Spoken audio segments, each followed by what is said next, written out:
welcome to We the People. Brain drain. This is a cliche that we've been hearing for years, and like many cliches, it has an ominous ring of truth to it. Why is it that India loses some of its best minds to other countries? Why are we not able to keep the best and the brightest at home?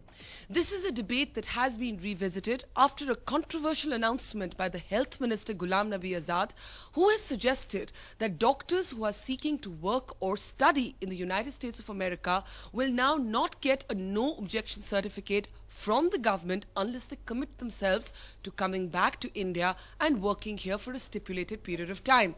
It's been suggested even by parliamentary panels in the past that there should be an exit tax imposed on those who have studied in some of our finest institutions, for example, the IITs, the IIMs, the All India Medical Institute, and so on.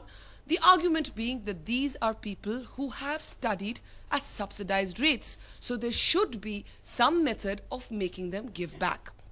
On We the People today, we ask whether giving back is something that can and should be enforced by law.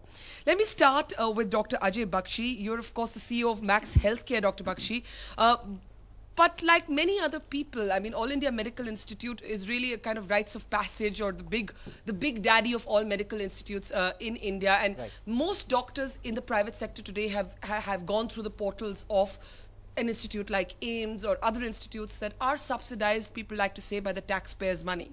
How do you respond to this proposal by the Health Ministry? Do you think it has any merit in it? Just to frame the debate, we're talking about a 2% problem. So just to give you some numbers, the 40,000 doctors qualify in India from MBBS every year. And as per the ministry statistics, around 1,000 of them leave the country every year. And we don't know how many come back. So just for the sake of this discussion, 1,000 out of 40,000 is approximately 2.5%. So even if we fix it 100%, we are not going to fix the main core issue, which is shortage of doctors. So you're saying there's a disproportionate attention on this. It's got nothing to do with healthcare and the lacunae in the healthcare. Exactly. The main issue here is that we have desperate shortage of doctors and nurses because we haven't trained enough of them.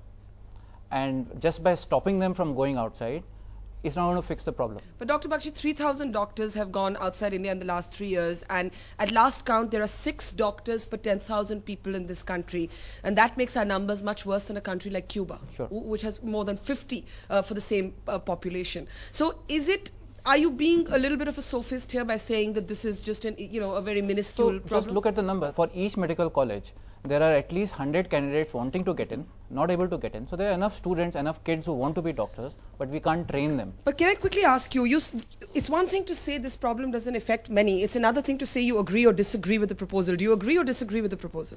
Depends on which hat you are wearing. Which hat are you wearing?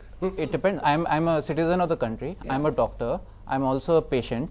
So it depends on which hat you're wearing. So wear any one of those hats and tell me whether you agree or disagree. The only hat to wear is that this rule is fine if it is applied to everybody and you will accept it, whether you are a bureaucrat or a minister or a patient or Why a doctor. single out doctors is what you're saying. That's exactly right. All right, so that's an interesting point. Let me take that to Meenakshi Datta Ghosh. You've served as a bureaucrat in the Health Ministry, but you're also on the Planning Commission's Committee on Health. The argument you're hearing here is it's a bit socialist and old-fashioned to say these guys who studied at AIMS, they must give back, or studied at other institutes where education was subsidized must give back, but everybody else, you can sit in your fat cat corporate jobs, not ever step into a village, not ever do an ounce of community service.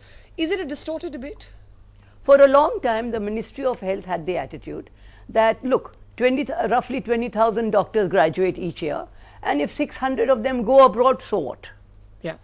Today, because we have more information, so we know the extent of shortages at the primary healthcare level, at the secondary healthcare level, and it's not only doctors, it is doctors, nurses, laboratory technicians, pharmacists, The problem is actually serious, and there was a complacent attitude before. Yes.